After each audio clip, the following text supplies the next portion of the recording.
Sounds-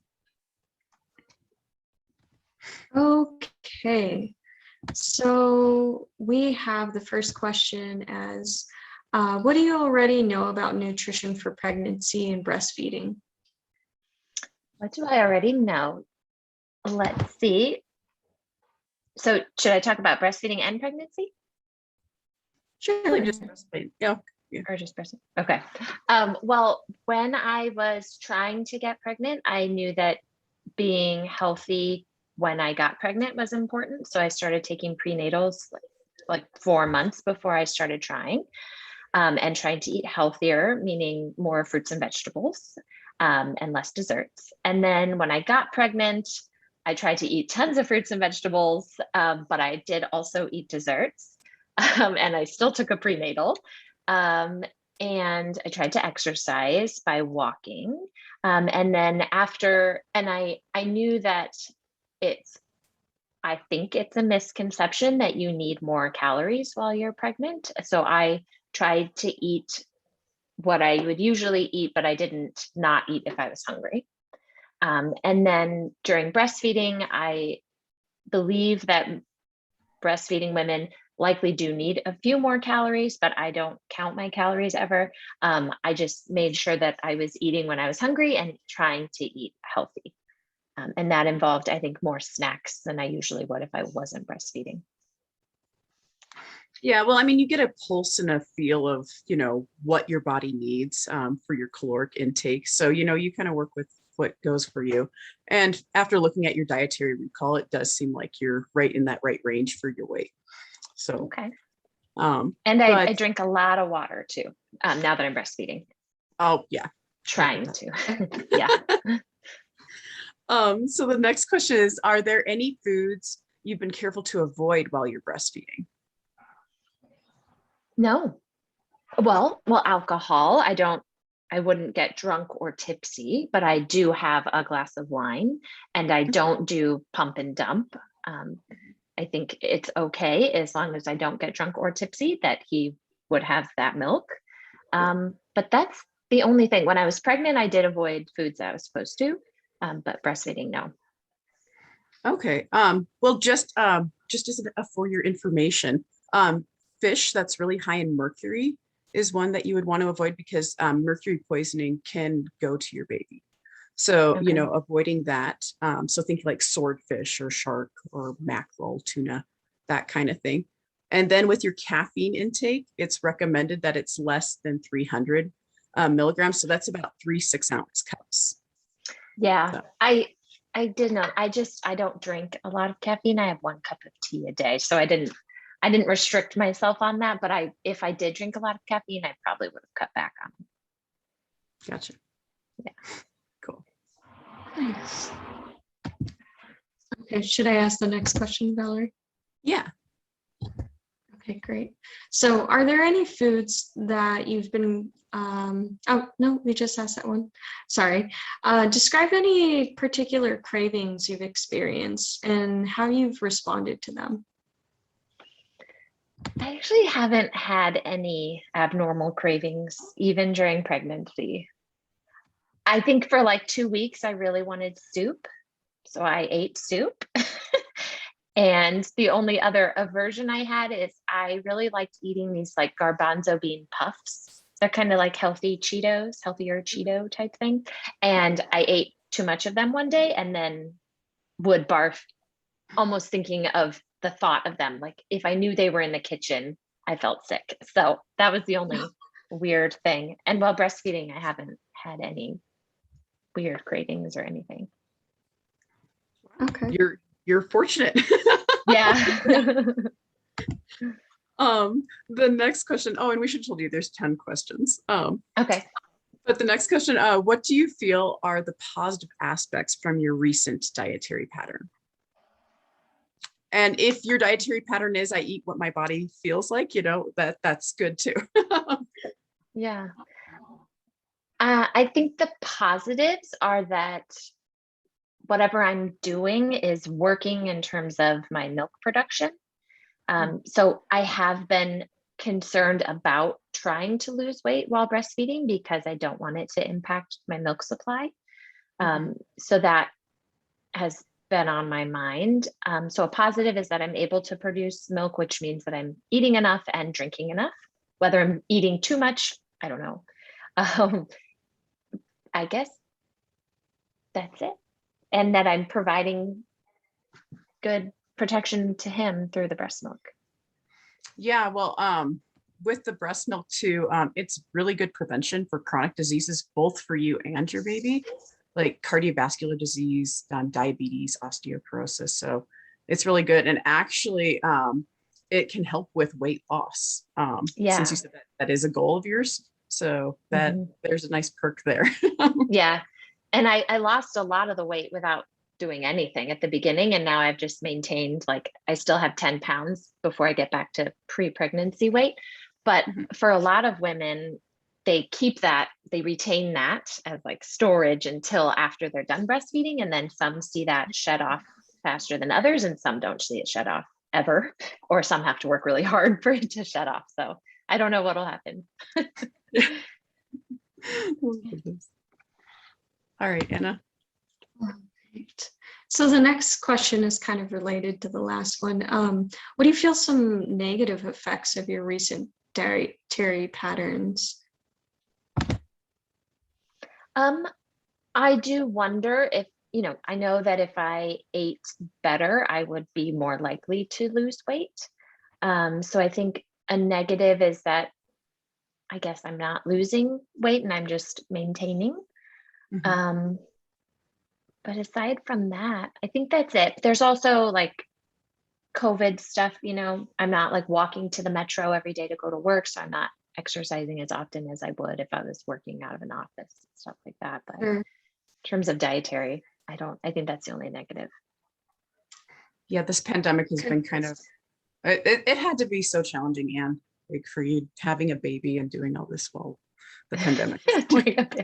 Yeah. But so with that, since you're not quite seeing everything that you're wanting, is there any eating habits or self-care patterns that you'd like to change, in relation to that? Yes, I need to start working out, and I would like to start working out more. I just signed up for a challenge actually among breastfeeding moms for the month of October. So I committed to working out 2 days a week, which I know is not what I should be, but it's what I can commit to doing time-wise right now for a month. What was the question again? Oh yeah, do I want to change anything? Yeah. Right. Yeah, I think I should stop eating dessert at night, or like every few days eat some dessert, not every night. I think that's probably it. And just making healthier choices when I do eat, in terms of like if we order at a restaurant, be conscious about whether I should get the salmon or the fried chicken. Right. What's the name of the challenge, by the way, that you're doing? It's called Habitual Fitness. It's from Milky Moms. It's a Facebook group. Oh, that's so cool. Yeah, you sign up and they ask you a whole bunch of questions and they send you a meal plan and a workout plan. Wow. But I haven't received it yet. It starts October 4th, so it's not like the beginning of the month, but yeah. Nice. Well, and with sorry, this isn't on the official questions list, but with the desserts and everything and wanting to change that out, you can look at substitutions as well. So for example, I have struggled with the same thing with wanting dessert, and now I have these golden kiwis that I've been eating after dinner. Yeah, and it's satisfying my sweet tooth. So okay, something like that. Yeah, that's a good idea. All It's right, good Anna. that you're making those small changes. You said it's only 2 days a week, but I mean, starting with something small is good. All right. And the next question we have for you is, what are some barriers that have gotten in the way of you eating how you would like to be eating? Definitely time. I actually don't know how people eat healthy and work out with a baby. I don't know how they do it without not spending time with them or while working full time. I think the time is the main thing. Like I don't eat until I'm about to start work and I have like 5 minutes to make myself breakfast, and then lunch, I do have time to myself because he's at daycare, but then dinner, it's like after he goes to bed, we have, a short window before it's like too late for it to be dinner time. So yeah, cooking, I think, is time consuming. It's nice to have a partner who can share those responsibilities with you and like make food while you're doing something with the baby, which is really good. But I think time is the biggest challenge. Yeah, I could see that. So what type of information would be most useful to you now in terms of taking care of yourself? Like, is there anything that we can do to kind of help with that? I don't think so. What I think needs to happen are structural changes where we have longer maternity leave and don't work 40-hour weeks. I think we need to take some tips from Europe. And Brazil, they get 3 months. Like, Yeah. I can't Well, I imagine. got 3 months. It needed to be longer. My friend who's pregnant now told me she gets 14 in Germany. Wow. And 6 weeks mandatory leave before you have the baby, which would Wow. be amazing just for Yeah. mental purposes for women. Yeah. Yeah. But I think, yeah, I guess that's it. And I guess motivation from other moms in the same boat. Like that Facebook group is a fitness group for breastfeeding moms, but it's been nice because people give tips on like how to work out with your baby and things like that. Mm-hmm. Because everyone's kind of in the same boat. Yeah, those support groups are huge. Mm-hmm, Especially once again with this pandemic, you're not maybe going out and interacting with a bunch of moms and getting that information in a more casual setting. So yeah, you definitely. found a way to, seek that info. Yeah, yeah. All right. And the next question is, what advice do you have for other pregnant women or breastfeeding moms, if you have any advice?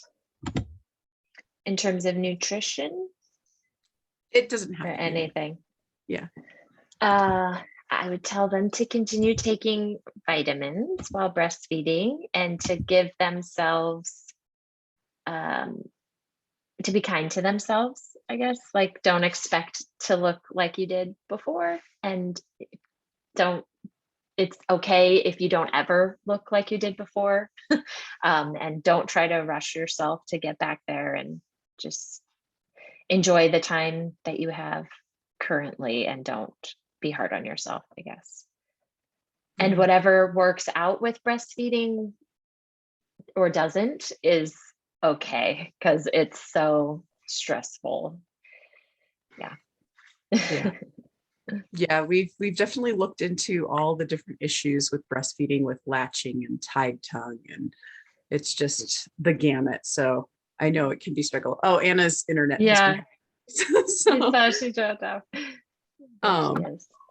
well, the last question is there anything else you'd like to add? And then in addition to that, things that you would like us to follow up with you on, because we can do some research on our end too and get back to you on that. I don't think so. In terms of things to add, I also don't think so, but maybe in the medical space, doctors, I think, need to do a better job of asking new moms how they're doing and giving them tools to support them in terms of their nutrition, because a lot of women and men don't know really what eating healthy it means or is, or how to do it. Yeah. And that can be really scary and intimidating because you're like, well, I want to do the best for my baby. And so it's hard. Yeah. And I think lactation consultants and pediatricians and OBs and GYNs need to talk to women about breastfeeding options and all the factors that go into breastfeeding, I think.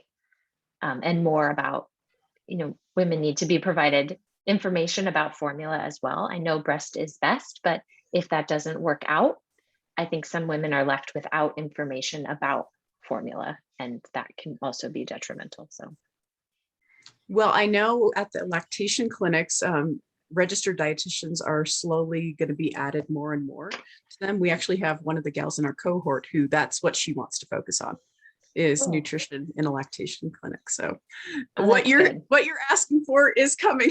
And it's nice. That's good.